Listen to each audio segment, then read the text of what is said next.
पटना का आवाज दे तुझे।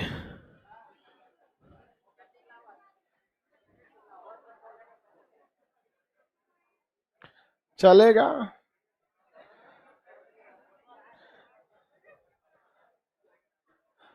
पॉकेट में पैसा वैसा थोड़े रहता है। हाँ, जल्दी बैठ जाओ। पीछे वाले कालीचरण खड़े होइए। हाँ हाँ, आपको बोल रहे मंगरेला, खाली कीजिए पूरा पीछे वाला बेंच। एक बेंच पूरा खाली कर दो बाबू। गर्ल्स का वहां तक सीट है, उठो तुम। जहां तक लिखा है गर्ल्स का, वहां नौटंकी मत किया करो, आपातकाल लागू है।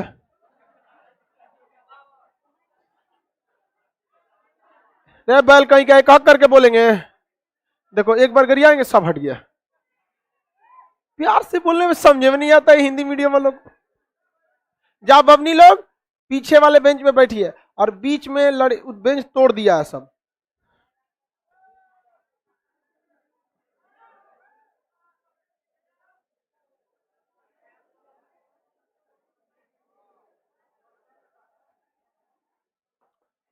लाइव वाले सब लोग गुड मॉर्निंग। बाबू उठ जाओ, नहीं तो फिर हम आ जाएंगे, तो फिर निकल वहां से। 10 लोग पीछे वाले बेंच पे जाके बैठिए पूरा इधर तक। तुम लोग को ठंडिया में प्यास कितना लगता है जी?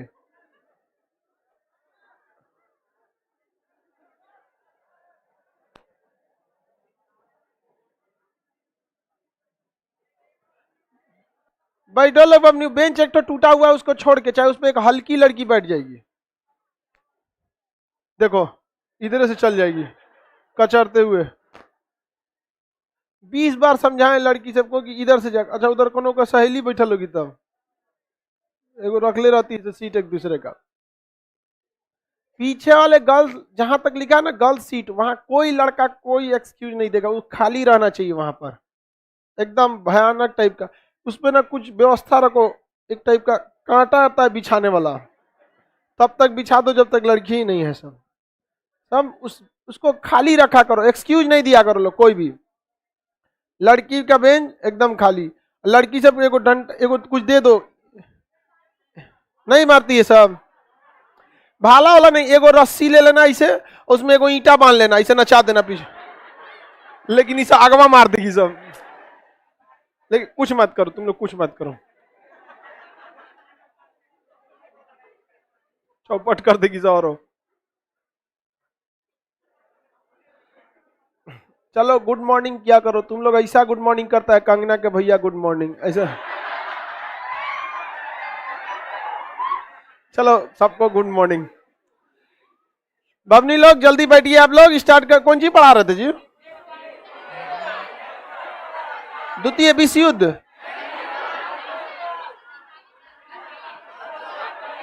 भूमि सुधार कानून हो गया है। भारतीय उद्योग सब तो हो ही गया है। अच्छा, नेहरू काल लाइव वाला, ठीक है सर। लाइव वालों का आंसर 1 नंबर आता है। हल्ला करता है सब बस यहाँ पटना में। नेहरू काल में हमने आपको भारत पाक युद्ध पढ़ा दिया है, इंडो पाक।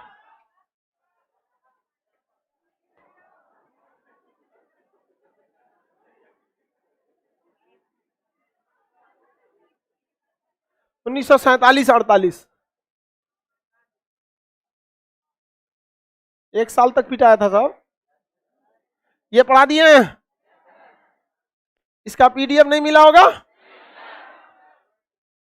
कौन सी करेगा पीडीएफ? ही सबका सबका पीडीएफ जरूरी है। पीडीएफ इसका दे देंगे। ये सब चीज आप कोशिश कीजिए यहीं याद रह जाए। पीडीएफ के लिए रखेंगे तो याद थोड़े होगा। एकदम पढ़िए ध्यान से। सर वर्ल्ड वार कब पढ़ाइएगा यार? तुम लोग जो डाउट है वो पूछा करो ना। कब पढ़ाइएगा कौन चीज? कौन दिन? एक दिन सैटरडे को बुलाएंगे, खत्म कर देंगे। सब झमेले खत्म हो जाए। कब पढ़ाइएगा टेंशन ही नहीं रहे। जल्दी बैठो बमनी। पीछे बेंच खाली नहीं दिख रहा है बमनी? उस पर ऑलरेडी 5 को बैठी है। देखो पीछे खाली है, नहीं घसकती है लड़की सब। घसकेगी तो अंदर अंदर सरापेगी उसको। लेट से आती है, कट ऑफ में फेल हो जो। इसलिए आप पीछे जाके एकदम अच्छा से बैठा कीजिए। हम लोग देखते हैं इंडो पाक युद्ध के बारे में पढ़ा दिए थे। 1947-48 देश जैसे आजाद हुआ, ये कबायली के भेष में भारत में घुस गए। हरि सिंह की बेवकूफी, शेख अब्दुल्ला की मतलब चालाकी या धूर्तई कहिए जो भी, उसमें इन्होंने उस बहकामे में फंस गए। इनका अपना बुद्धि काम करना चाहिए था, इन्होंने स्वतंत्र रहने का प्रस्ताव रख दिया, जिस कारण वहां पर कबायलियों के भेष में, यानी वहां के कबायली वहां के जनजाति होते हैं लोग, भेड़ बकरी चराते हैं, उसके भेष में पाकिस्तानी सैनिक घुस गए और भारत में जैसे आए इनको यहाँ से जन्नत भेज दिया गया। यहाँ पर भारतीय सेना क्या भेज दी? जन्नत भेज दी। किसी को दिक्कत? जहां उनको तो जन्नत चाहिए, बाकी अब ऊपर वाला है उनको डिसाइड करने के लिए। हमारे पे काहे भड़काता? तो यही नहीं मैं वीडियो में बोल दिए थे कि आतंकवादियों को माफ करना या ना करना ये ऊपर वाले का काम है, लेकिन आतंकवादियों को ऊपर वाले तक पहुंचा देना ये इंडियन आर्मी का काम है। कुल भड़क गया था सब पाकिस्तानिया से एकदम यहाँ पे। अब उनको लगता है कि हम मतलब उन लोगों के लिए, हम उनके भड़कने से हम सुधर जाएंगे, कभी नहीं बदल सकते। यहाँ पे वहां लड़की बैठी होगी बबनी, वहां पे किसी का सीट है क्या? वो गई होगी किसी काम से। जाइए आप पीछे, लास्ट में आई है, आपको नहीं समझ में आता है क्या? पहले आपके लिए खाली कौन रखेगा?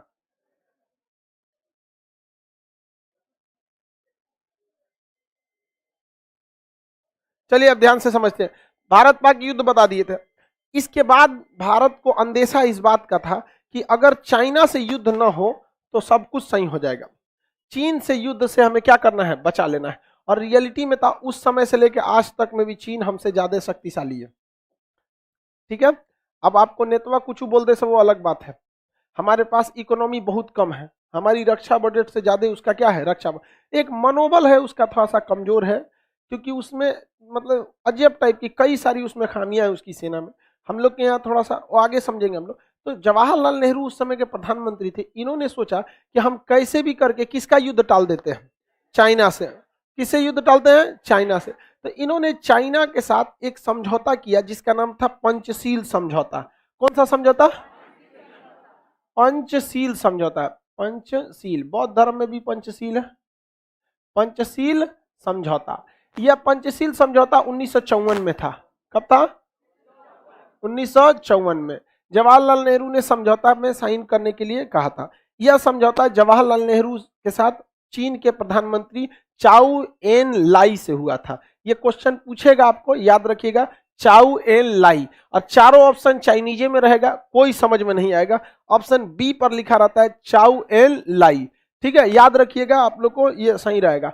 पंचशील समझौता जो जवाहरलाल किसके साथ हुआ? नेहरू के साथ। जवाहरलाल नेहरू और चाउ एन लाई। चाउ एन लाई, लाई लगा हुआ है, झूठ बोलबे करेगा। चाउ एन लाई। इस पंचशील समझौते में 5 बातें कही गई थी, जो मेनली कहीं ना कहीं उद्देश्य ये था कि भारत और चीन के बीच युद्ध न हो। और उस समय के भारत के सबसे महान वैज्ञानिक होमी जहांगीर भाभा, परमाणु ऊर्जा मतलब परमाणु विभाग उनके ही अंडर में था। उन्होंने कहा था कि 20 सालों में, 1954 में उन्होंने मतलब 20 सालों में हम क्या देंगे? परमाणु बम बनाने के सक्षम हो जाएंगे। और परमाणु बम आ गया तो कोई हम लोग से लड़ने की काम नहीं करेगा। कोई किसी के पास मतलब इतनी हिम्मत नहीं होगी कि भारत से आके लड़ सके, क्योंकि लास्ट अल्टीमेटम क्या रहेगा? परमाणु बम। किसी भी सभ्य देश के लिए लास्ट अल्टीमेटम क्या होता है? परमाणु बम।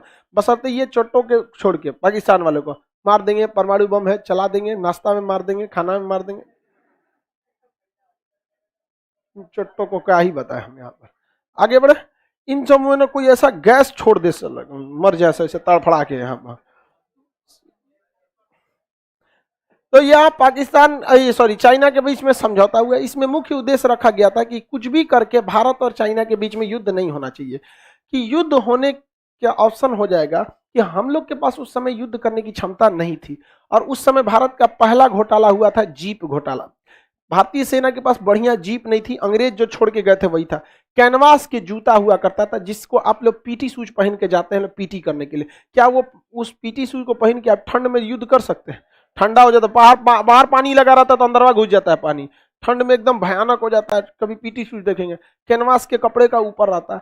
तो वो कपड़े थे और हम लोग को बर्फ में लड़ाई लड़ना था। हम लोग की स्थिति सही नहीं थी, रियलिटी भी थी उस समय, एक तरफा लड़ाई हो रहा था। हम लोग बॉर्डर पे सड़कें नहीं बनाए, जानते हैं क्यों? इसलिए सड़क नहीं बनाए क्योंकि अगर अच्छी सड़क हो जाएगी तो चाइना वाले क्या हो जाएंगे, बहुत अंदर तक भारत में क्या कर जाएंगे, प्रवेश कर जाएंगे। अगर सड़कें कैसी हो जाएंगी, अच्छी हो जाएंगी तो ये सोच थी भारत की। सोचिए कितना उटपटांग सोच है कि अच्छी सड़क अगर बॉर्डर पे बना दिए तो चाइना वाले कहां तक घुस जाएंगे, भारत के अंदर तक प्रवेश कर जाएंगे। कब ये तो भारत हमेशा किससे युद्ध नहीं चाहता था, चीन से युद्ध नहीं चाहता था। क्यों? चीन से युद्ध हो जाएगा तो थोड़ा सा समस्या आ ही जाएगी। इसमें पंचशील में 5 बातें कही गई थी। कहा गया था कि एक दूसरे की अखंडता का ध्यान रखना है। किसका ध्यान रखना है? अखंडता का। एक दूसरे की अखंडता मतलब एक दूसरे को तोड़ने की कोशिश नहीं करनी है। अखंडता का क्या करना है? ध्यान रखना है। एक दूसरे में किसी भी तरह का तोड़, जैसे अगर चाइना कहता है कि कश्मीर को नहीं मानता है तो तोड़ने का ही ना प्रयास कर रहा है। तो अखंडता की बात को क्या करना है? स्वीकार करना है। एक दूसरे के आंतरिक मामले में हस्तक्षेप नहीं करना है। किसी एक दूसरे के आंतरिक जो मामले हैं उसमें हस्तक्षेप नहीं करना है। जैसे भारत का किसान मामला, किसान आंदोलन आंतरिक मामला है, इसमें बाहर का आदमी काहे लिए हस्तक्षेप करेगा? कश्मीर मामला आंतरिक मामला, इसमें आप कौन होते हैं?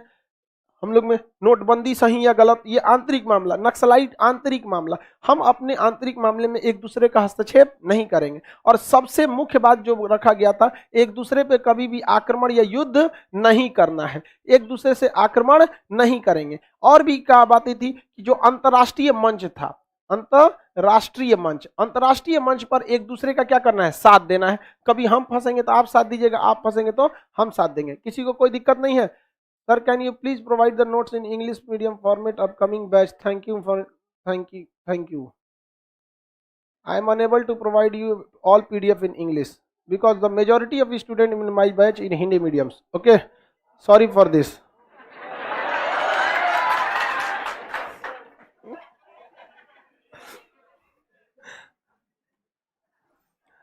मेजॉरिटी के स्टूडेंट्स क्या है? हिंदी मीडियम। और रियलिटी समझिए, हिंदी में ही आपको समझ में आता है। जो इंग्लिश चिल्लाता है ना, लेक्चरवा हिंदी में सुनता है। हिंदी अपना भाषा लगता है। कोई बात नहीं, हम लोग कोशिश करेंगे, 1 आध साल में आपको जरूर प्रोवाइड करा देंगे।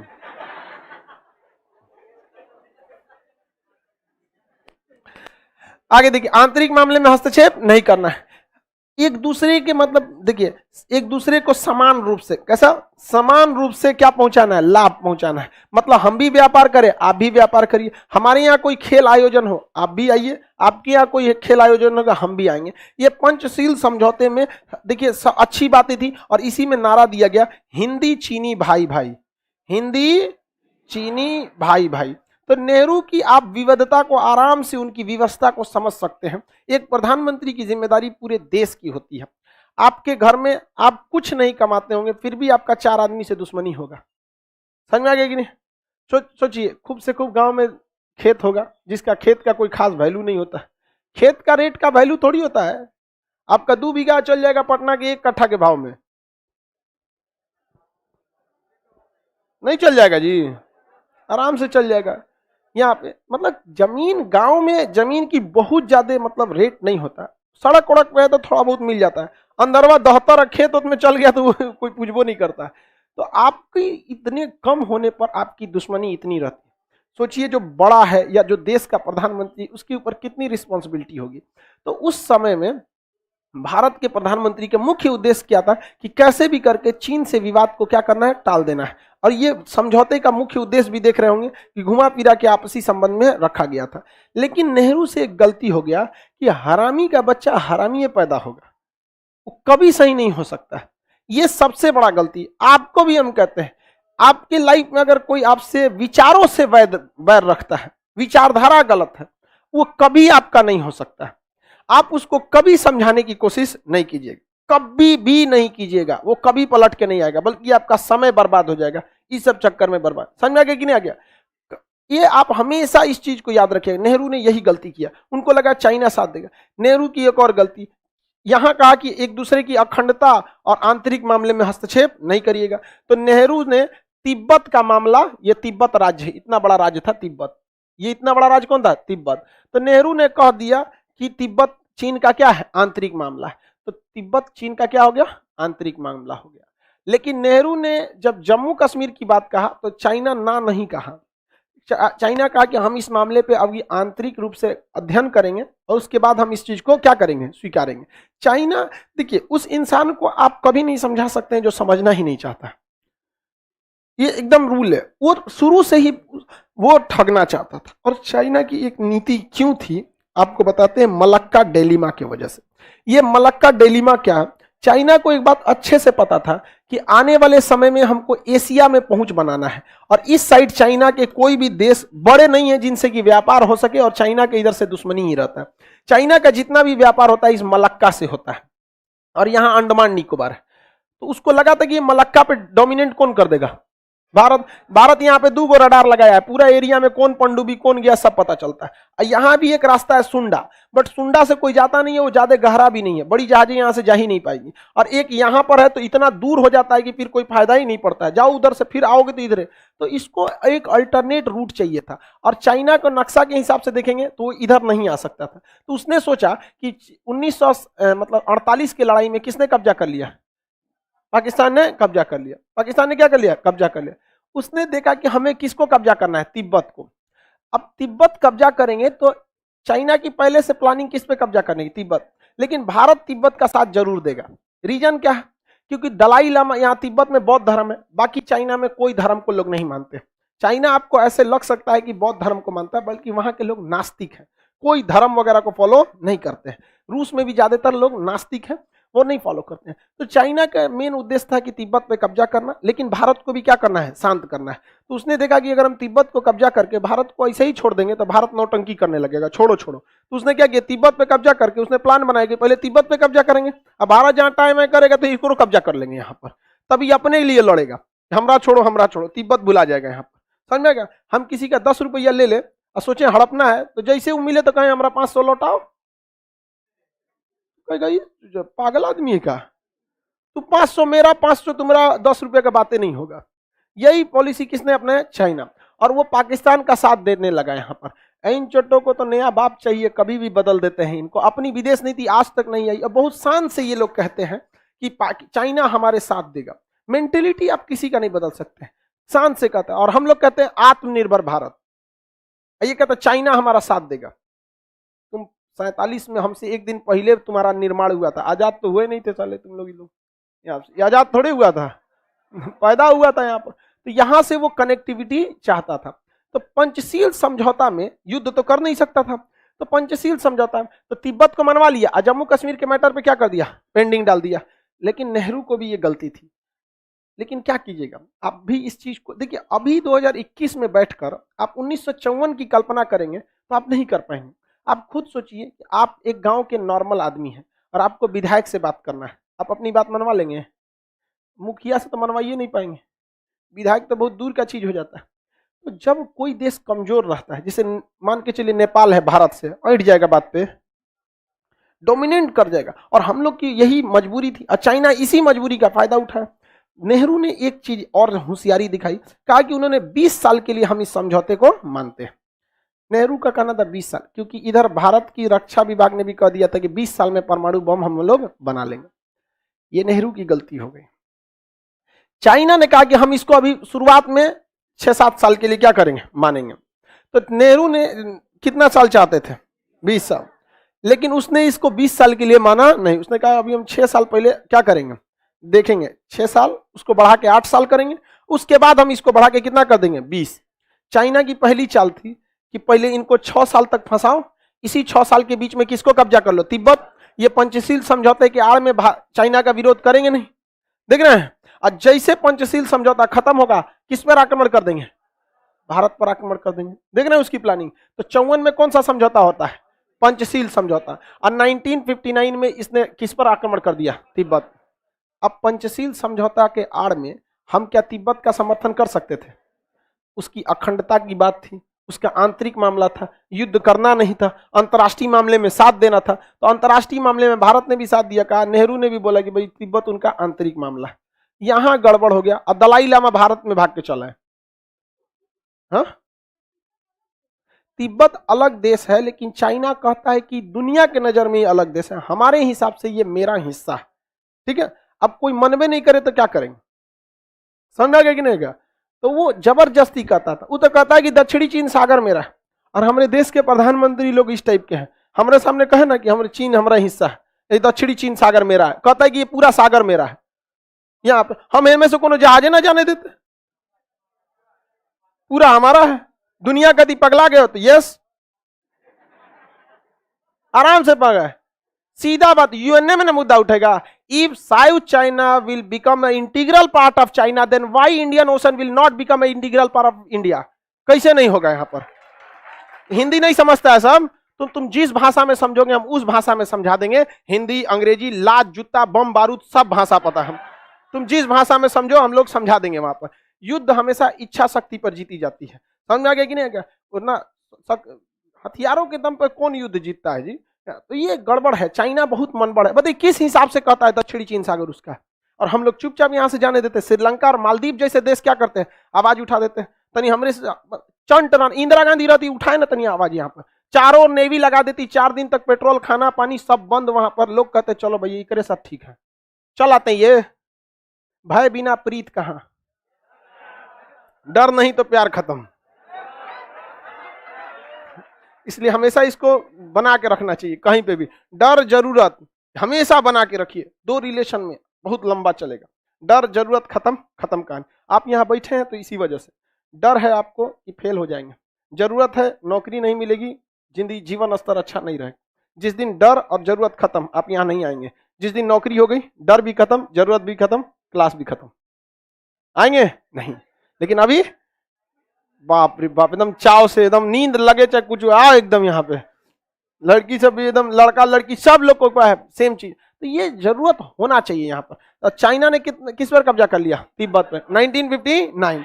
और यहाँ धर्म गुरु जो थे दलाई लामा, वो चले आए भारत के हिमाचल प्रदेश के धर्मशाला में। अब चाइना इस पर भड़क गया, हालांकि चाइना को एक बस एक बहाना चाहिए था दलाई लामा को बहाना लेकर। और 1962 में चाइना ने क्या किया, पाम एंड फिंगर रूल ला दिया।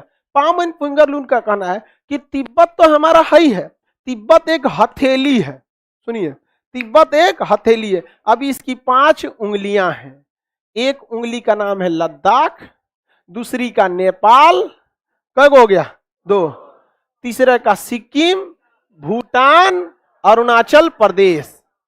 क्या कहिएगा इस, समझ में आ गया कि नहीं, अजब हाल है। हाथ काट डालेंगे तुम्हारा, हथेली उंगली सब सही चल जाएगा तुम्हारा।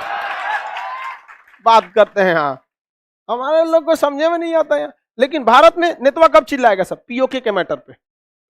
कभी सुने यहां पर एग्रेशन में हम पीओके लाएंगे सीओके भी लाएंगे, नहीं तब बात कैसे आएगा, मिला जुला। हाँ कश्मीर पूरा हमारा है, स्पष्ट बोलिए, समझ में आ गया कि नहीं। लेकिन नहीं बोलना चाहिए, अभी माहौल सही नहीं है उसमें। जैसे हम एज ए टीचर है हम बोल सकते हैं, लेकिन जब हमारे ऊपर एक सपोज बात करते हैं जिम्मेदारी रहेगी, हम अपनी पूरी प्लानिंग काहे को बताएंगे चाइना को। हम लोग अभी तब तक चुप रहना है हम लोगों को जब तक हम लोग के पास पूरा S-400 मिसाइल सिस्टम नहीं आ जाए, ब्रह्मोस का ब्रह्मोस 2 वेरिएंट ना आ जाए, हम लोग के 12 लगभग 20 फ्रिगेट, 30 डिस्ट्रॉयर, 3 एयरक्राफ्ट कैरियर, लगभग 30 पनडुब्बियां ना आ जाए, तब तक हम लोग को एकदम चुप रहना है। और इतना याद रखिएगा कि भारत की जमीन पे जो कब्जा किया है ना, ब्याज के साथ लौटाना पड़ेगा। और हो सके कि उस समय भारत की बागडोर आप लोग में से किसी एक के पास हो वहां पर। और इतना तो कंफर्म है कि हमारी बैच में किसी के पास भारत का बागडोर आ गया तो उलाट देगा एशिया का नक्शा। कैसे बाहर में किलो वो करा, एक को मंत्रालय रहेगा, प्रधानमंत्री रक्षा मंत्रालय, जैसे कौन मंत्रालय ने समेटो, पहले सारा चीज यहाँ पे समेटना है। तो चाइना फिंगर रूल लागू कर दिया और बार बार एग्रेशन करता था भारतीय क्षेत्र में, जिस वजह से भारत को जवाब देना पड़ता था। अब नेहरू को यह समझ में नहीं आ पा रहा था। इधर पंचशील समझौता अपने खत्म होने के कगार पर था। 1960 में इसका 6 साल पूरा हो रहा था और इसे एक्सटेंड करके कितना करना था, कहा कि पहले 6 साल करेंगे, फिर 2 साल करेंगे और उसके बाद 20 साल। तो इसने तो 6 साल 1954 में किया था, तो 1954 से 6 साल जोड़िए, 6 साल जोड़ेंगे तो 1960, 1960 में 6 साल खत्म हो गया। अभी 2 साल जो एक्सटेंड की बात थी, इसने सोचा कि अभी 2 साल तक के लिए हमें तैयारी करना है। तो चीन के सैनिकों को तिब्बत का कोई आइडिया नहीं था, ध्यान से समझिए, क्योंकि तिब्बत तो उसका था नहीं। 59 में तो उसने खुद कब्जा किया था। अभी यहाँ पे उसको कौन गली किधर से जाता है, कौन सड़क, कुछ इंफ्रास्ट्रक्चर ही नहीं था। तिब्बत के लोग जो थे बौद्ध धर्म को मानने वाले थे, उन लोग लड़ाई उड़ाई में कोई मतलब ही नहीं था। समझ में आ गया कि नहीं गया सर? हम लोग बनेंगे अगर तो उसको 5 फिंगर समझा देंगे क्या होता है। हाँ समझा आते मोड़ दो सजा तेरा 5 फिंगर यहाँ पे। तुम 5 फिंगर कब्जा करो, हमें तो बस हाथ चाहिए। ठाकुर ये हाथ मुझे दे दे। समझ आ गया कि नहीं आ गया? आगे बढ़ जाए, चलिए अब ध्यान से समझिए। तो चाइना तिब्बत पर अब गहन अध्ययन करना चालू कर दिया, अपनी मिलिट्री को वहां एकोमोडाइज करना चालू कर दिया, क्योंकि तिब्बत दुनिया का सबसे ऊंचा पठार है, इसी का पामीर का पठार हिस्सा है, वहां सर्वाइव करना बहुत मुश्किल है, ठंड वगैरह ज्यादा लगती है। चाइना की पूरी प्लान थी 1962, नेहरू को कुछ अता पता था नहीं। नेहरू जब जवाहरलाल नेहरू जब नेपाल दौरे पे गए तो उसी दौरान इसने क्या किया, लद्दाख के एरिया में और अरुणाचल प्रदेश के एरिया में घुस गया चाइना। और जैसे काठमांडू एयरपोर्ट पर उतरे पंडित जवाहरलाल नेहरू, मीडिया वाले ने पूछा कि आपके पंचशील समझौते के बावजूद चाइना ने क्यों भारत के क्षेत्र में घुस गए हैं? तो नेहरू ने कहा कि ऐसा कोई घटना नहीं हुआ है, वैसे मैंने भारतीय सेना को आदेश दिया है कि अगर कोई भी घुसे तो उसे बाहर कर दिया जाए। चाइना ने कहा कि यह युद्ध की धमकी है और उसने फुल फ्लेजेड वार झोंक दिया इस साइड में, लद्दाख में पूरा, और इधर से पूरा अरुणाचल कब्जा कर लिया। अरुणाचल से वो वापस लौटा है, यहां से नहीं लौटा है, पूरा कब्जा कर लिया इस साइड में। और पंचशील समझौता 1962 में खत्म हो चुका था, 6 साल प्लस 2 साल खत्म हो गया था। उसके बाद लोगों को समझ में आया हिंदी चीनी भाई भाई क्या होते हैं, कभी नहीं होते हैं। हम आपको क्या कहते हैं, आपको क्या लगता है पाकिस्तान में सब हरामी होंगे? लेकिन इतने हरामी हैं कि पूरी पृथ्वी को बर्बाद करने के लिए उतने काफी हैं। 10% जो है वही कमीने हैं, 10% वहां की जनसंख्या कमी नहीं, 90% वहां ठीक होंगे सब, मेरे लगता है इस मतलब एकदम अच्छा कमान तब। लेकिन इसमें ये 10% एकदम 24 कैरेट वाले हरामी हैं, कोई मिलावट नहीं। एक आया था अजमल का साहब, मासूम बच्चा सबको मार के चल गया, जन्नत मिल गया होगा उसको, जन्नत मिलेगा इनको। कबाड़ खाना मार मारेगा नरक का दरोगा इनको ना, 3rd डिग्री टॉर्चर करेगा, तब समझ में आएगा कि इनको मासूमों की जान ले लेने से इनको जन्नत मिले। ये पृथ्वी किसी के बाप की नहीं है, ऊपर वाले की है, हम सब किराएदार हैं, शांति से किराया दो, जाओ यहां से। अपना को मालिक समझने लगता है सब, हमरा तुमरा यहाँ पे। खैर चाइना वाला में धार्मिक मामले उतने नहीं रहते हैं। इसने कब्जा कर लिया तिब्बत को, उसके बाद कब्जा कर लिया कहां पर, अक्साई से यहाँ। अब भारत जो था वो ना रूस के फेवर में जाना चाहता था ना अमेरिका के फेवर में जाना चाहता, तो इसने गुट निरपेक्ष आंदोलन चलाया गया था, नॉन एलाइजिंग मूवमेंट, हम किसी के साथ में नहीं रहेंगे। अब नॉन एलाइजिंग मूवमेंट में कहा गया कि ना हम अमेरिका के साथ हैं, ना यूरोप के, ना ही हम रूस के साथ हैं। और सारे देशों ने चीन पर दबाव बनाया, तो चीन को यहां से वापस लौटा, चीन यहां से अपनी सेना को क्या बुलाया, वापस बुलाया, क्योंकि ये रणनीतिक रूप से उतना महत्वपूर्ण नहीं था, जबकि ये रणनीतिक रूप से बहुत ही महत्वपूर्ण था। नेहरू उस समय युद्ध जीत गए रहते, क्योंकि उस समय चीन की नौसेना थी ही नहीं, और भारत उसकी वायुसेना जो थी इस एरिया में उड़ान भरने के लिए सक्षम ही नहीं थी। कोई भी जहाज खरीदता है, कोई भी गाड़ी खरीदता है, अपने हिसाब से उसको खरीदता है कि हमें चलाना कहाँ है, रहना कहाँ है। तो चीन का तो तिब्बत था नहीं, इसलिए उसने ऐसे जहाज खरीदे थे जो बहुत ज्यादा हाइट पर नहीं उड़ सकते थे। और भारत को लड़ाई लड़ना था पाकिस्तान इस एरिया में, तो हमारे पास ऐसे ही जहाज थे जो ऊंचाई पे लड़ सकते थे। तो जवाहरलाल नेहरू ने कभी भी वायुसेना को आदेश ही नहीं दिया उड़ने का। अगर वायुसेना को आदेश दिया रहता उड़ने का तो पूरा माहौल पलट दिया रहता, क्योंकि चीनी वायुसेना चुपचाप टुकुर टुकुर मुंह देखती। लेकिन जवाहरलाल नेहरू को लगा कि ये युद्ध बहुत हैवी हो जाएगा, और ये आप समझिए कैसे भी, आपका अगर मार होगा ना, आपसे कोई बलशाली है तो आप हाथ नहीं उठाते हैं। आप कभी भी देखिएगा, एक विधायक किसी को पीटेगा ना, वो भी मार सकता है लेकिन नहीं उठाता है, क्योंकि और विवाद बढ़ जाएगा, मारने का नहीं मार सकता है। यही उसकी सबसे बड़ी गलती हो जाती है, यहीं पर। सोचो तू कितो बड़ा, मारेंगे तो हम भी। और याद रखना, दुनिया का कोई भी लड़ाई हो, फाइनल उसका डिसीजन कॉम्प्रोमाइज होता है, इसलिए जैसे हुआ तैसे बदला लो। अजमल का साहब आया था, क्या हुआ, कॉम्प्रोमाइज हुआ कि नहीं हुआ? अभिनंदन जाके मारे थे बालाकोट में, क्या हुआ, कॉम्प्रोमाइज। जब भी मारो तो तुरंत प्लेजेड मारो एकदम, क्योंकि गुस्सा और जवानी ढल जाती है धीरे धीरे। जितना दम है मार, सोचा तो नहीं कोई कॉम्प्रोमाइज, बाद में तो तुम भी कॉम्प्रोमाइज करोगे, हम भी कॉम्प्रोमाइज करेंगे, लेकिन धीरे धीरे गुस्सा क्या हो जाता है, ढल जाता है। यहाँ पे ये जवाहरलाल नेहरू से गलती हो गई, रीजन भी था, ये लोग थे लोग नरम दल वाले, अब गरम दल के थे नहीं। और युद्ध लड़ने का अनुभव कहाँ, अभी आजाद हुए, आजाद होते होते हम लोग को क्या लग गया, पाकिस्तान से युद्ध लग गया। और इसमें देखिए, अगर किसी पे भरोसा करते हैं वो दोगलई कर दे, तो इसमें ज्यादा गलती चाइना का ही। आप खुद से सोच के देखिए, अभी क्या चोट्टा को जल्दी है कि वो अक्साई चीन में घुस गया है, और इसके बाद गलवान घाटी यहां पे है, गलवान घाटी यहां पर फिंगर 4 फिंगर 5 यहां भी कह रहा है कि मेरा। तो अभी के हिसाब से तो यहां के लोगों को तो बोलना चाहिए तुम्हारा यही नहीं है, तब क्या है, समझा गया कि नहीं। देखिए ये गलती है नेतृत्व की। 2 मिनट में चीन की औकात समझ में आ जाएगी। If you are bad I am your dad. यहां घुस रहा है ना, चाइना का टोटल व्यापार यहीं से होता है। हा? पूरी यहां नेवी ब्लॉकेज लगा दो, किसी भी जहाज को मारने की कोई जरूरत नहीं है। चाइना का जहाज है, नेवी उतारो, कैप्टन को घुटना पे लगा के बंदूक रख चट्टा जांच करेंगे यहां पर, और एक सैनिक को घुसाई, वहां 2 किलो ड्रग्स रख दो, चाइनीज जहाज से ड्रग्स आ रहा था, पकड़ा गया, यहाँ पे केस चलेगा, वहां पे लड़ लोगे यहां आके। हा?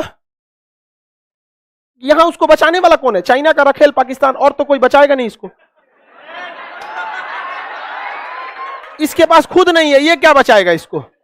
इसके बाद खुद खाने को नहीं है, यहाँ पे बचा पाएगा? यहाँ पे कुछ नहीं। यहां इतना इन्वेजन कर दो कि चाइना का व्यापार चौपट हो जाए, ऑटोमेटिक समझ में आ जाएगा, कोई दिक्कत नहीं। ये वो जहाज ना जाने देंगे, कोनो जहाज को 20 दिन लेट कर दो, यहाँ पे कोई दिक्कत नहीं है। यहाँ पर जहाज जाने ही नहीं देंगे। यहाँ पर हमारे यहाँ क्या हो रहा है, स्मगलिंग हो रहा है, और उसमें बहाना भी है। अभी गुजरात के तट पर पकड़ा भी गया था एगो पूरा ड्रग्स हीरोइन वगैरह, नहीं जाने देंगे यहाँ से, परमिशन लेंगे यहाँ पर, ये एरिया हमारा है, बवाल कर दो यहाँ पर। सीधा सी बात है कि if you are bad I am your dad. कोई यही एक ही उसका इलाज ही है। चाइना इसी का इलाज के लिए यहां से एक सड़क बना रहा है, नाम क्या है उसका, सीपीईसी। वहां पर पाकिस्तान, वहां पर भारत सरकार को कहना चाहिए कि देखो ये मुसलमानों को यहां जुल्म कर रहा है, क्योंकि सिंजियांग में मुसलमान महिला नकाब छोड़े नहीं, स्कर्ट पहनना पड़ता है। वहां की कोई लड़की का घुटना कम से कम दिखना चाहिए। वहां पाकिस्तान नहीं कहता है कि इस्लाम खतरे में है। इन दोगलों को समझ में क्या है, इस लोगों को यहाँ पे इनको बोल नहीं सकता है वहां। तो भारत सरकार एटलीस्ट वहां तो मामला उठा सकता है ना, यहाँ पे पुरजोर तरीके से कह दे यहाँ पर कि भाई देखो ऐसा ऐसा कर रहा है, और भारत इसमें सफल भी हो गया। तो वहां पे जो थे सब, या खुदा चाइना ऐसा करेगा, मारो उसको, जो चाइना में सड़क बना रहा है उन सबको मार रहे हैं सब। अब चाइनीज इंजीनियर जो है सब ना, एक हाथ में मिस्त्री लिया है, एक हाथ में AK-47 लिया है, मसाला जोड़ रहा है, कौन मार नहीं ना रहा है।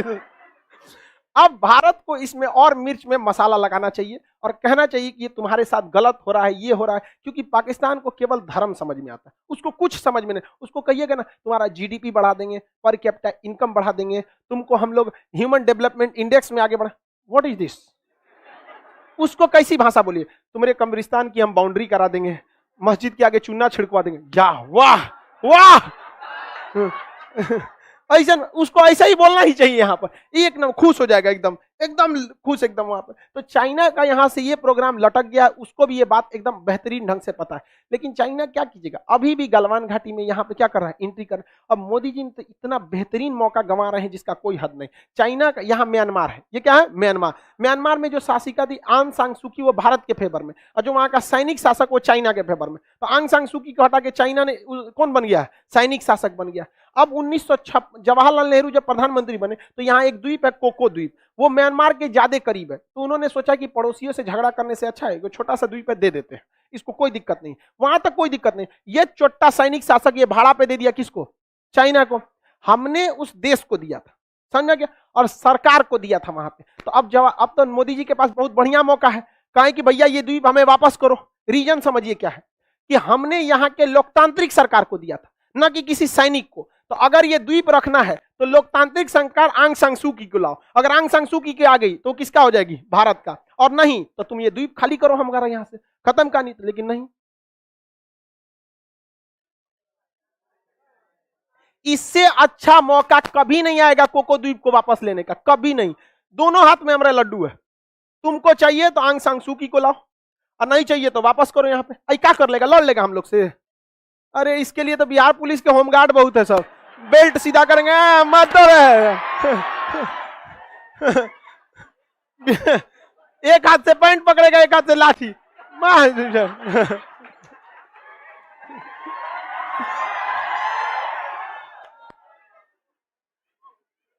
नहीं समझ में आया, गजब बात कर।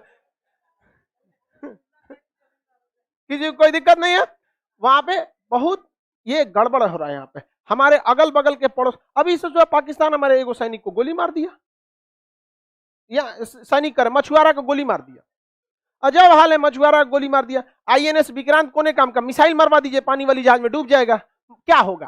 क्या परमाणु बम मारेगा? यूएनओ में केस करेगा, केस करेगा ना।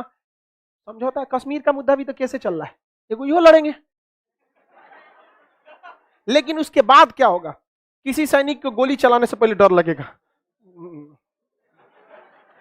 चलो हम मारेंगे, गोली मारेगा मिसाइल।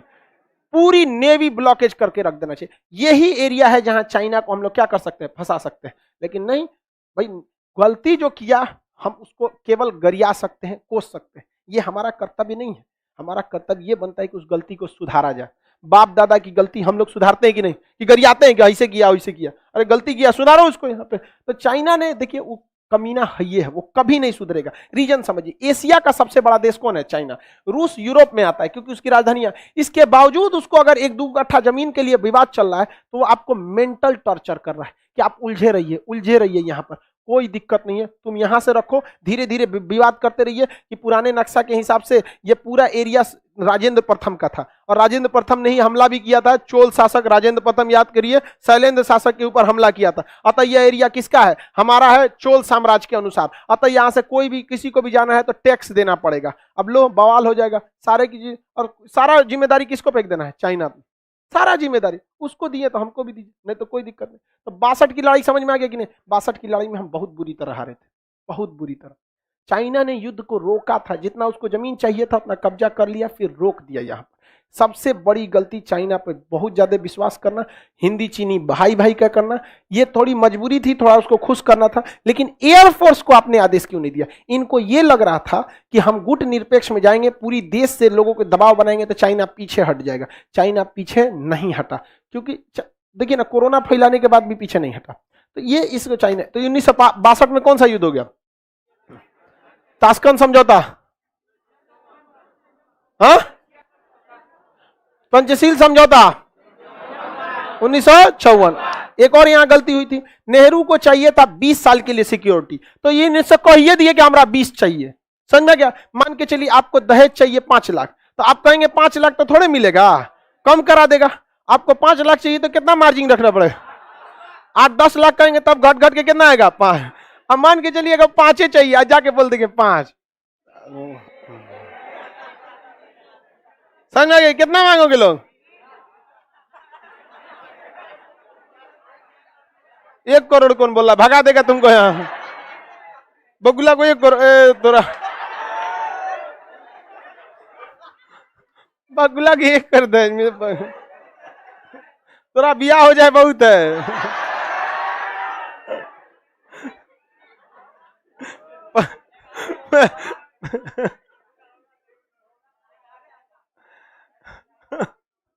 आगे बढ़ जाए तो हमेशा इस चीज को क्या करना चाहिए? बढ़ा। अरे दहेज लेने के लिए हम आपको प्रेरित थोड़ी कर रहे हैं, एक एग्जाम्पल के तौर पे आपको समझा रहे हैं कि अगर आपको कोई चीज चाहिए रहता है तो हमेशा उसका मार्जिन बढ़ा के बोलिए। और खुद खरीदना होता है, मान के चलिए कोई चीज को 10,000 में खरीदना है तो 3,000 से शुरू कीजिए। मेरी मम्मी तो 150 से शुरू करेंगी। मेरी मम्मी इस सब मैटर में बहुत खतरनाक, उनको कह देंगे चलिए मॉल में शॉपिंग करने, है गला काट लेता है वहां पे, लिख दिया उतना दे देंगे काम। आगे बढ़े तो ये भारत चीन युद्ध हो गया कब? 1962। दो गलती, सबसे बड़ी गलती कहिएगा ना तो 2 ही गलती थी। एक पंचशील समझौते को इन्हों कहना ही नहीं चाहिए 20, कहना चाहिए कि हमें इसमें खराबी क्या है, आजीवन मान लेते हैं, 100 साल के लिए मानते हैं। तो डेरा कुछ करते करते, अरे लाजो शर्म करते करते 8 साल थोड़े बोलेगा, कहीं नहीं ये वो दुनिया भर का। मत रेडी होइए आप भी, कम से कम देखिए तो हमारे पास परमाणु बम आ जाए। और उसका चाइना ने कहा था कि हम 50 साल बाद फिर आक्रमण करेंगे, मौत से तुम थे यहाँ 50 साल बाद। तो 1962 से 50 साल कब होता है? 2012। कौन था? 2012। समझ में आ गया कि नहीं आ गया? 2012 में प्रधानमंत्री कौन थे? मनमोहन सिंह थे। 2012 इनको समय आक्रमण, सोच रहे थे कि आक्रमण हो जाएगा, लेकिन उस समय तक में भी भारत के पास 1999 में क्या आ चुका था? 1998 में परमाणु बम। आओ मारो, अब कोई किसी की हिम्मत नहीं करेगी। परमाणु बम बहुत तगड़ा होता है, एक तरफा आप नहीं जीत सकते। अब चाइना कभी नहीं आएगा। बस यही है कि मलक्का के बारे में सबको एकदम बेहतरीन ढंग से अब दबाव बनाएगा कौन? मीडिया ही गवर्नमेंट पे दबाव बनाती है। तो मीडिया को क्या है, एगो मौलाना लाएगा, एगो पंडित जी को लाएगा, लड़ो।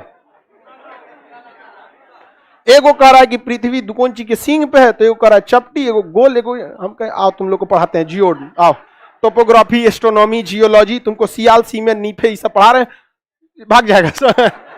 मजा ले रहा है वहां पे, खूब मजा ले रहा है। अरे क्या जरूरत है यार इस देश में, इस देश में कोई नहीं लड़ना चाहता है जब तक चोट्टा कोई लड़ाने नहीं आया। ये सब बैल है सब यहाँ पे, तो ये सब मीडिया को इसे पता रहता है। आगे बढ़े, चलिए अब हम लोग देखते हैं 1965 का, 1962 का युद्ध देखिए।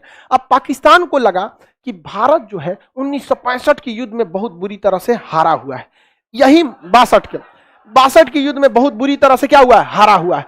यही मौका है किस पर हमला करने का, भारत में। फिर से होगा गजवाए हिंद, गजवाए हिंद तोड़ा करते हैं, अजब हाल है। भारत पर क्या किया जाए, आक्रमण किया जाए। और 65 में भारत में पड़ गया सूखा, बहुत समस्या हो गया। और 62 की लड़ाई जवाहरलाल नेहरू जब हारे, हर इंसान उनको कोसता था, भारत चीनी भाई भाई। इंदिरा गांधी भी पढ़ी लिखी, कोई भी बोलेगा ना एयरफोर्स का यूज क्यों नहीं किया, लेकिन समस्या वही। फिर हम आपसे भी पूछते हैं, नेहरू को छोड़िए, आपका विधायक पीटेगा, एक तमाचा मार सकते हैं? नहीं मार सकते, ये गलती है। लेकिन हमारे बैच के तो मार दीजिएगा, नहीं समझे, दे दीजिएगा यहाँ पर, कोई दिक्कत नहीं जी। अमर होके थोड़े आए हैं, अमर होके आए हैं, नहीं कोई दिक्कत नहीं है। आप देखिएगा मिर्जापुर मूवी में गोली, मुन्ना भैया, गोली उसी को मारा है जिसने दोबारा पलट के नहीं चला है। मारे गुड्डू पंडित को, मारे हैं? आम कितना भी पीला हो जाए, लोग दबा के चेक करते हैं पका है कि नहीं है, क्योंकि पता है कि दब जाएगा। और बेल कोई दबा के नहीं चेक करता है, पता नहीं दबेगा यहाँ पर, समझ में आया कि नहीं? तो भारत की भी थोड़ी थोड़ी गलती हो जाती है। अब यहाँ पे भारत में पड़ गया सूखा, और 62 की लड़ाई में हम लोग बहुत बुरी तरह हारे थे, सेना का मनोबल एकदम टूटा था। पाकिस्तान ने कह दिया गुजरात का कच्छ मेरा है,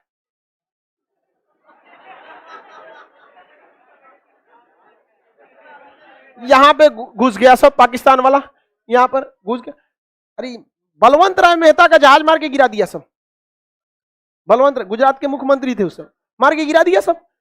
ये बहुत बहुत बवाल हुआ यहां पर। लेकिन कच्छ का रन खाली एरिया है, इसमें वो घुसे सब, भारतीय सेना बिछा दिया उन लोग को, मर गए सब, पूरा साफ दूर दूर तक दिखाई दे रहा था, धर धर धर मार के भारतीय सेना बिछा दिया सब यहाँ पे कच्छ के रन में 1965 की लड़ाई में। अब पाकिस्तानी जो होते हैं सब, याद रखिए बाबू, पाकिस्तानी किसी भी लड़ाई में मजहब को जरूर घुसाएगा। उसने कश्मीर में घुस गए सब पाकिस्तानी, और कश्मीर में घुसकर भारतीय सेना को मारते थे, आगजनी करते थे, बवाल मचाते थे। ये दिखाना चाहते थे कि कश्मीर की जनता भारत में नहीं रहना चाहती है, और इस वजह से पाकिस्तान भारत पर क्या करना चाह रहा है, युद्ध करना चाह रहा है। उसने ऑपरेशन जिब्राल्टर चालू किया। क्या चालू किया? Operation Gibraltar. ऑपरेशन जिब्राल्टर के तहत उसने क्या किया कि कश्मीर को सोचा कि काट दे बाकी के हिस्से में, और बहुत ही बड़ी संख्या में सैनिक भारत में घुस गए। और हमारे सामने समस्या ये थी कि अभी 62 का युद्ध खत्म भी नहीं, मतलब अच्छे से खत्म नहीं हुआ। जवाहरलाल नेहरू का टेंशन से मौत हो गई थी। जवाहरलाल नेहरू के मृत्यु का कारण भारत पाक युद्ध था, भारत चीन युद्ध, सब जिम्मेदार यही थे, तो दूसरे कौन बोली सुनेगा? ढेर होशियार बनेंगे, गुट निरपेक्ष रहेंगे, एयरफोर्स का यूज ना करेंगे, 20 साल जरूरत है तो 20 साल बोलेंगे। समझ में आया कि नहीं आ गया भाई? जब उसने कश्मीर पर आपके रेडी नहीं हुआ, कश्मीर पर जब रेडी नहीं हुआ तो तिब्बत पे क्या रेडी हो गए? नहीं समझे? आपको भी कहना चाहिए कि हम उसमें अध्ययन करने के बाद हम देखेंगे यहाँ पर। तो पाक यहाँ पर कश्मीर, लाल बहादुर शास्त्री उस समय भारत के क्या थे? प्रधानमंत्री। उन्होंने देखा कि तो बहुत दिक्कत की बात है, पाकिस्तान के पास कई फायदे थे, उसके पास सेवर जेट थे, उस समय का सबसे खतरनाक विमान था, और उसमें हीट सीकिंग मिसाइल लगी थी, या विंडर मिसाइलें थी साइड में, मारता था कौन? भारत के पास कोई मिसाइल नहीं थी। भारतीय जहाज में बंदूक लगा था, और उसके पास हीट सीकिंग विंडर मिसाइलें थी, मार देती थी जहाज की इंजन सूंघ के। अब हवा में तो कहीं गर्मी का सवाल पैदा नहीं होता है, अगर गर्मी है मतलब जहाज का इंजन है, और उसी को हीट सीकिंग मिसाइल थी, विंडर मिसाइलें मार देती थी। पाकिस्तान भारतीय जहाजों को मार के गिराने में सक्षम था। पाकिस्तान को अमेरिका ने पैटर्न टैंक दिया था, उस समय का सबसे खतरनाक टैंक, पूरी एशिया में कोई ऐसा हथियार ही नहीं था जो पैटर्न टैंक को मार के गिरा सकता था। पाकिस्तान का मनोबल 7वें आसमान पर, और भारत के सामने सब समस्या। 62 में बहुत बुरी तरह हारे थे, भारत में नेतृत्व की कमी थी, लाल बहादुर शास्त्री आए थे चुनाव से, तो अचानक है ना, मृत्यु हो गई जवाहरलाल नेहरू की, ये आए, सूखा पड़ा हुआ था, पाकिस्तान में ऐसी कोई समस्या नहीं थी। पाकिस्तान ने देखा यही मौका है, पाकिस्तान ने यहाँ गुजरात पर हमला किया, कोई फायदा नहीं हुआ, कश्मीर में घुस के पूरा बवाल करा दिया कश्मीर में, और यहाँ ऑपरेशन जिब्राल्टर के तहत घुसा दिया। भारतीय सेना जब आई तो पाकिस्तान को वहां से मुंहतोड़ जवाब देना चालू किया, और यहाँ पर एक के दिन में जो ऑपरेशन जिब्राल्टर का जो हेड ऑफिस था एक के दिन में उड़ा दिया। एक के दिन में उड़ा दिया यहाँ पे, और वहां ऑपरेशन जिब्राल्टर की इनकी हवा निकल गई, पाकिस्तानी सैनिक भागने लगे थे यहाँ से। तो यहाँ हमारी थल सेना ने बहुत ही बहादुरी का परिचय दिया, लेकिन यहाँ पर उसकी एयरफोर्स भारी पड़ गई। एयरफोर्स के जहाज जो थे उसके, उसमें ना मिसाइलें लगी थी, और मिसाइल खुद ढूंढ के मार देती है। अब बंदूक में क्या है, मशीन गन लगा है, जहाज को टेढ़ा करना पड़ेगा, इसे करके मारना बहुत मुश्किल हो जाता है। और उसकी दुनिया की सबसे खतरनाक जहाज एस-4 नहीं था सर उस समय, तो अभी भी नहीं आया है, रेडी नहीं हुआ, अभी आ रहा है। क्या बात करते हो, उस समय टेक्नोलॉजी भी नहीं थी, एस-4 तो दुनिया में कहीं नहीं था। तो उसके बाद वेंडर मिसाइलें थी, मार देती थी, धाए से कोई जहाजे नहीं उड़ता था उसके आगे, डर के मारे। हमारे पास सबसे घटिया जहाज उस समय का नाट विमान था, नॉट विमान था, उसके पास सेवर जेट था, स्टार फाइटर, सेवर जेट उस समय के सबसे उन्नत जहाज थे, और उसमें हीट सीकिंग मिसाइल, वेंडर मिसाइलें लगी थी। हमारी जहाज मार के गिरा दिया, उड़ने नहीं दिया।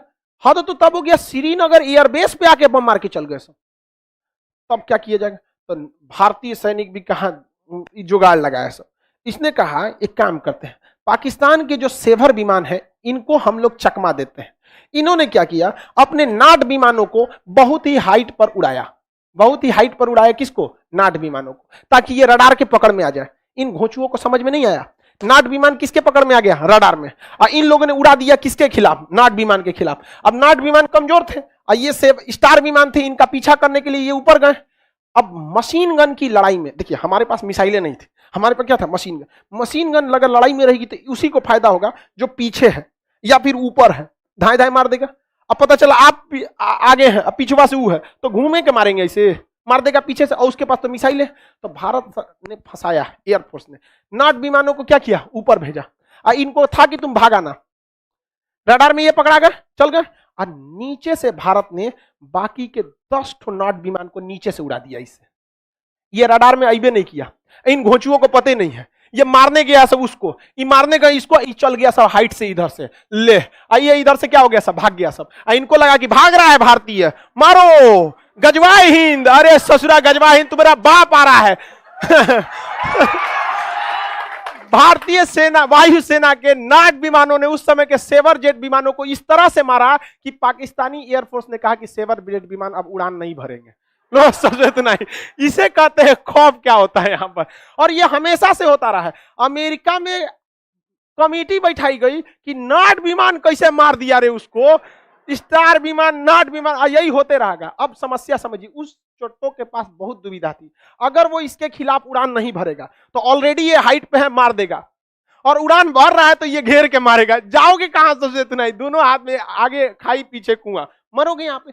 एयरफोर्स उसकी चौपट हो गई, और इतना बेहतर, शुरुआत में हमारी एयरफोर्स चौपट हुई थी।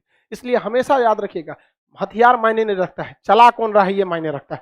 आज भी दुनिया, आज भी सबसे विश्वसनीय जहाज, दुनिया में सबसे ज्यादा लड़ाई लड़ा है F-16 जहाज, ये अब बहुत मॉडर्न जहाज है, अमेरिका का ही दिया है। और सेवर जेट भी किसका दिया था, अमेरिका का ही। और स्टार विमान भी किसने दिया था, अमेरिका ने। Heat seeking missile America, vendor missile America, धो दिया यहाँ पर। F-16 अभिनंदन लेके गए थे MiG-21, इसे उड़ता हुआ ताबूत कहते हैं, दुनिया का सबसे पुराना जहाज है, झड़ गया इसका पेंट ओंट भी, लेकिन इससे मार दिए किसको, F-16। अरे इसमें एक को इंजन है ना, इंजन में फेल हो गया था इनका, स्टाल पोजीशन कहते हैं, बहुत ज्यादा हाइट कर देते जहाज, स्टाल कंडीशन में चला जाए, इंजन फेल हो जाता है, इसलिए इनके ऊपर मिसाइल हिट कर गई, अदरवाइज मिसाइल हिट नहीं करती, डबल इंजन रहता तब। और दूसरा विमान भी है 1980 का, आपके पास 1980 का मोटरसाइकिल है, क्या हाल होगा। लेकिन हिम्मत देखिए उस आदमी का कि लेके उड़ गया, और किसको मारने के लिए, मारियो दिया उसको, वो तो दूसरा का आके ना मार दिया यहाँ पर। और दूसरी बात, वो पाकिस्तान की टेरिटरी में थे, हिम्मत देखिए, उन सब के पास इतना उन्नत जहाज होने के बावजूद यहां नहीं आए, दौड़ा दिए वहां पर। अरे वो तो गलती हो गया ना, सुखोइया पीछे था, सुखोई 30 MKI थोड़ा सा पीछे था, नहीं तो उनका सोचा लाहौर में घुस के उनको तबाही मचा के आता। तो 65 की युद्ध में एयरफोर्स ने क्या कर दिया, धावा बोल दिया, और भारतीय सैनिक तो मनोबल आगे था ही। अरे भाई, एयरफोर्स के चक्कर में ना भारतीय सैनिक आगे नहीं बढ़ रहे थे।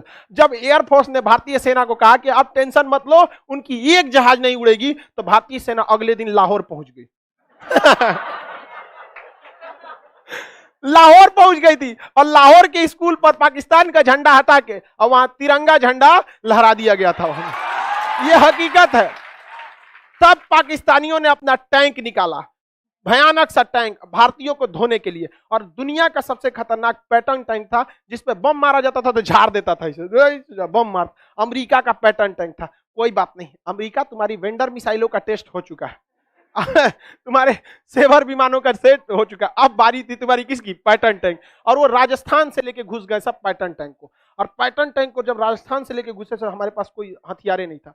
यहाँ खड़े थे वीर अब्दुल हमीद। वीर अब्दुल हमीद 62 की लड़ाई लड़े थे। उसमें भारतीय सेना को देखे थे, कहते कि एकरे बदला निकालेंगे।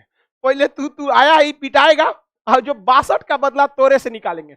वीर अब्दुल हमीद के सामने जब टैंक आया था, पैटर्न टैंक को उधिया दिया यहाँ पर। और उनके सेना में यह अफवाह फैल गया कि भारत के पास ऐसी भी मिसाइलें हैं जो पैटर्न टैंक को मार सकती है। और पैटर्न टैंक इतना खतरनाक था कि उसके जो कमांडर थे उनको पूर्ण विश्वास था कि दुनिया में कोई भी पैटर्न टैंक को मार नहीं सकता। सबसे आगे अपने पैटर्न टैंक लेके चल रहे थे। मारा वीर अब्दुल हमीद, पहले उन्हीं को उड़ा दिया सेनापति ये मर गए वहां पर।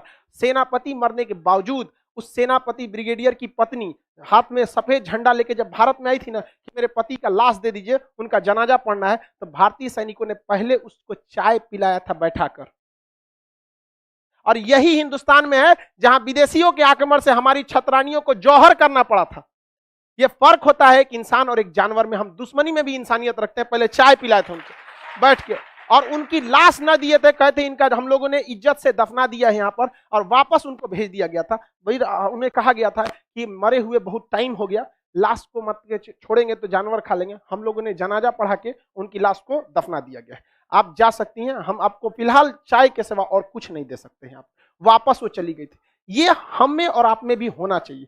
दुश्मनी में हमें अपनी संस्कृति को धूमिल नहीं करना है। ये गौरव से हमेशा ये याद रखेंगे। हम तो ये भी चाहते तो गोली मार देते उसको, लेकिन इतिहास में कभी नहीं मिट सकते थे कि भारतीय सेना ने एक विधवा के ऊपर हाथ उठाया।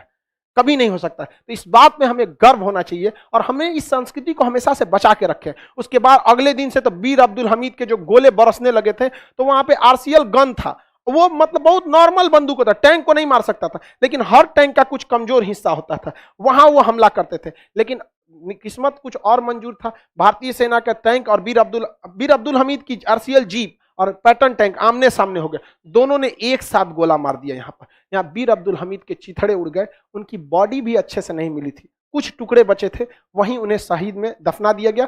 यहाँ धामूपुर गांव है, गाजीपुर डिस्ट्रिक्ट, उत्तर प्रदेश में।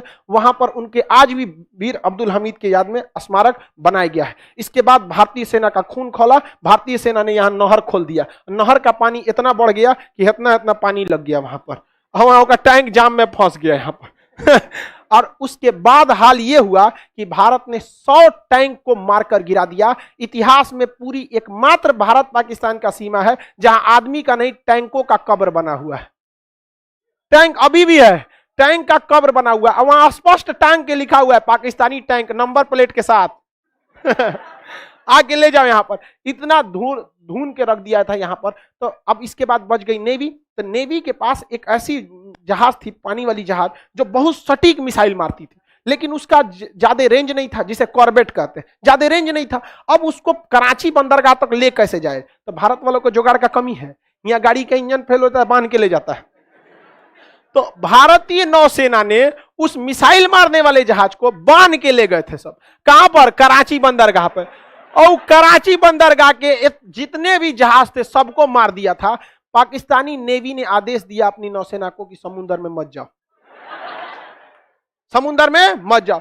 रूस के थल नौसेना प्रमुख माथा पीट रहे थे कि यार मारा कैसे उसको, क्योंकि ये मिसाइल रक्षा करने के लिए। अब S-400 किस लिए है? रक्षा करने। अब ओकरा कोई ले जाके दूसरे पे हमला कर दे तो रूस नहीं करे, ये का किया रे तुम? यहाँ रक्षा करने वाला ना मिसाइल है कि तुम्हारे ऊपर कोई मारेगा तुम मारना। कहे हम बता रहे ना कैसे बांध के ले गए थे और वहां ले जाके खड़ा कर दिए। इसके और आया तो मार के गिरा दिया, सर मार के धो दिया। पाकिस्तानी नेवी का हालत खराब हो गया। कराची बंदरगाह से भाग गए थे वो लोग, ग्वादर बंदरगाह पे छोड़ के, कह के भाड़ में जाओ। एयरफोर्स मराई, नेवी मराई, थल सेना मराई, सब मराई, फिर भी इन्हें गजवाए हिंद चाहिए। अरे चट्टो कहीं के, तुमको कौन समझाए यहाँ पर। इसके बाद लाल बहादुर शास्त्री, रूस जो था ये नहीं चाहता, क्योंकि अमेरिका और रूस के बीच में विवाद चल रहा था उस समय। सेम क्यूबा संकट चल रहा था। क्या चल रहा था? क्यूबा संकट। क्यूबा कहां है? अमेरिका के पास है। क्यूबा संकट चल रहा था।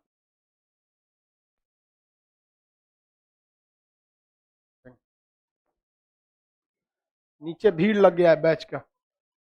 लगने तो यहाँ पे अभी मार चल रहा है, यहाँ खत्म कैसे? तो मार जब तक खत्म नहीं होगा तब तक हमको लगता है हमको सेना में छाटा था सब इसीलिए। बोलता है तुम बहुत बोलता है। हम रहते हैं वहां पे ना, हम मार करा दिए रहते हैं। बाढ़ में जो सोचा कूद जाते हम मराते तो पीछे सेना आईबे करती। आई हो गया, जम गया, बजर गया, यहाँ पे बात खत्म। यहाँ अरे आज नहीं तो कल तो मराना ही मराना। मरा जाए आदमी, कौन दिक्कत है यहाँ पे?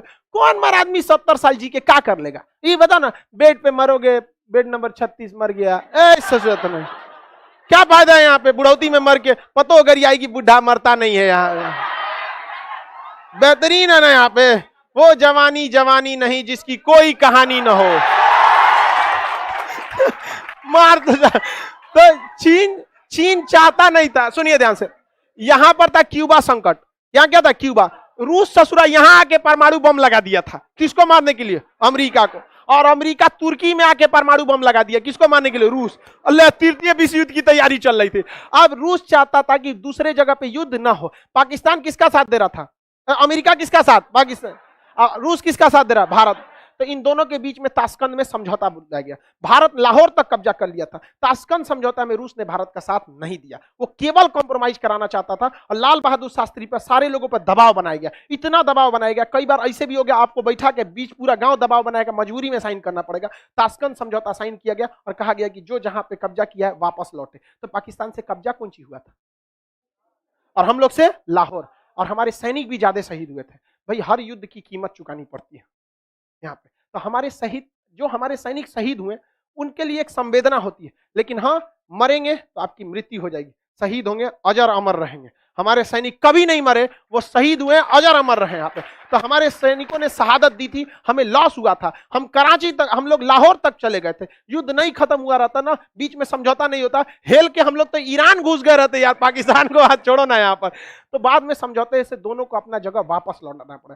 जब साइन हो गया तब लाल बहादुर शास्त्री के ऊपर दबाव था, रूस का दबाव था, इनका दबाव था। ये बेचारे साइन कर दिए कि अब हम लोग वापस लौटेंगे, अपनी सेना से लौटेंगे। और वहां देखिए, लाल बहादुर शास्त्री साइन करे ना करे, बीच में हस्तक्षेप होता, वापस लौटना ही पड़ता। थोड़ा समय लगता लेकिन लौटना पड़ जाता, क्योंकि यूएनओ ने कहता है कि आप दूसरे देश को कब्जा नहीं कर सकते। लेकिन लाल बहादुर शास्त्री को ये इतना जल्दबाजी में डिसीजन नहीं लेना पड़ा। लेकिन उस इंसान को समझिए जो अपने देश में नहीं है, दूसरे देश में, उज्बेकिस्तान में है, ताशकंद नामक शहर में बैठा है, पूरी दुनिया उस पर दबाव बना रही है, पागल हो जाएगा वो इंसान। और उसके ऊपर जब किया गया तो भारतीय मीडिया ने छाप दिया, भारत के लाल, लाल बहादुर शास्त्री को लाल कहा जाता है, भारत के लाल ने ताशकंद में भारत को बेच दिया। बेचारे लाल बहादुर शास्त्री साइन किए और रूम में गए, हार्ट अटैक से मर गए, वहीं मर गए। एकमात्र प्रधानमंत्री जिनकी मौत विदेश में हुई है। बहुत कीमत चुकाए हैं हम लोग इस देश के लिए। 62 की युद्ध नेहरू की जान ले गया, 65 का युद्ध लाल, 11 जनवरी 1966 को ताशकंद समझौता हुआ, हमारे लाल बहादुर शास्त्री की मृत्यु हो गई। वही व्यक्ति था कहने वाला जय जवान जय किसान। उनके कहने पर किसानों ने बमबारी के बीच भी हल नहीं रोका था। कश्मीर में खेती चालू थी, पंजाब में किसान खेती में लगा था, क्योंकि लाल बहादुर शास्त्री वो व्यक्ति था जिसने कहा था जय जवान जय किसान। किसानों ने कहा था कि अगर सैनिक बंदूक चला सकते हैं तो हम हल चलाएंगे, अगर हमारा हल रोकना है तो बंदूक रुकवाइए। ना हल रुकेगा ना बंदूक रुकेगी। हार तो होना फिक्स है, पाकिस्तान हार भी गया था। लेकिन यहां पर रूस हम लोग को अपना मित्र माना नहीं था। लेकिन 1966 के बाद रूस को लगने लगा कि नहीं, भारत किसका साथ देगा? रूस का। उसके बाद रूस हमारे फेवर में आया और 1971 में रूस ने माफी मांगा था, कहा था कि जो 65 में गलती हुई थी उसका सूद समेत 71 में लौटा देंगे। और 71 में जब अमेरिका अपना परमाणु बम लेके आया तब रूस पहले खड़ा हो गया, मार हमको यहाँ पे। तो कई अंतर्राष्ट्रीय संबंध बनते बिगड़ते रहते। ये छोटा मोटा सब्जेक्ट नहीं होता अंतर्राष्ट्रीय रिलेशन, इसमें हर तरह की आपको नॉलेज होना चाहिए। अब समय का अभाव है, नेक्स्ट बैच वाले तैयारी में हो गए सब, समझ